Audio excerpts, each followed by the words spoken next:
Good morning! For today's video, ang gagawin natin ay banana puto na may konting chocolate, dark chocolate. So, ang gagamitin ko po ay 5 maliliit na saging lang na as in overripe po ito. Binili ko siya na ripe banana lang, pina-overripe ko po talaga siya. Then, dudurugin po natin siya sa pamamagitan ng tinidor or kung meron kang pandurog na mas mabilis kaysa sa tinidor, pwede mo po siyang gamitin.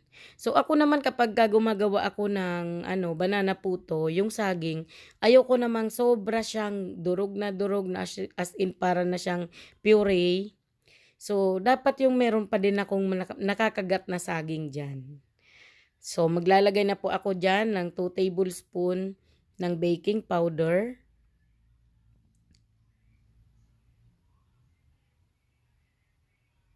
Pagkatapos ng baking powder ay 3 tablespoon naman ng vegetable oil. Pwede ka po ditong mag-alternate ng melted margarine or melted butter. Then ito yung Swiss Miss na dark chocolate po, idadagdag ko to enhance the color and flavor po ng ating puto. Maglalagay pa rin po ako dito ng 1 sachet ng Bear Brand or 33 grams po yan. So, pampadagdag, pampasarap po kasi marami po sa akin nagsasuggest na lagi daw po ako maglalagay ng powder milk kasi dagdag sarap po.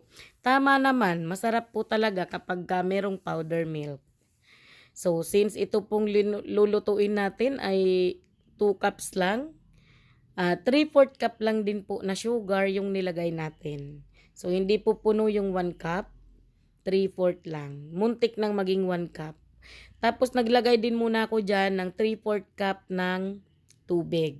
Magdadagdag na lang ako mamaya. Then naghulog na tayo ng isang itlog. Yung itlog po na yon ay large egg.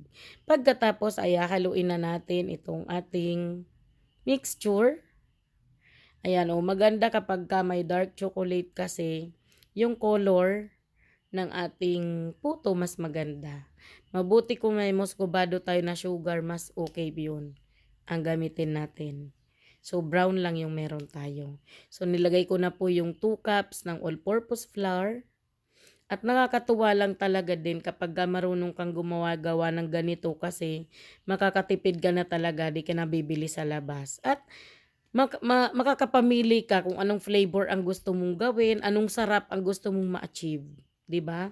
So ito po pwede mo tong pang-negosyo, pwede rin namang pang-snack-snack lang ng mga anak mo, ng buong pamilya mo. Kagaya po ng ginawa ko ngayon, pang merienda po namin ngayong hapon, pang partner sa kape, o kaya Milo, di nakaano na tayo, naka-less na tayo. 'Di ba? Yung ipinakita ko pong mga flavors ay mga mixture, mga ingredients, nakagawa po ako ng 24 pieces na medium size. Naglagay pa rin po ako doon ng 1/2 cup ng water kasi mas ano siya, mas maganda yung medyo malabnaw-labnaw. Sobra pa po siyang lapot. Kung cupcake yung gagawin natin, pwede na yun kung bake na ano. Pero kapag i-steam natin, mas maganda yung medyo malabnaw ng konti. So napakabilis lang, 'di ba?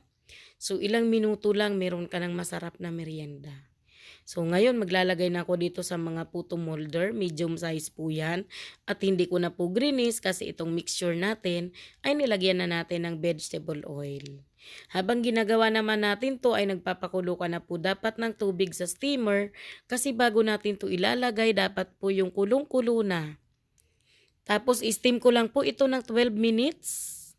And after 12 minutes, mayroon ka ng masarap na merienda. Ayan na po ang ating chocolate banana puto. Yun, ginagawa ko na rin to maski before pa po. So, ito yung ating finished product. Napakaganda po at napakasarap. Thank you so much.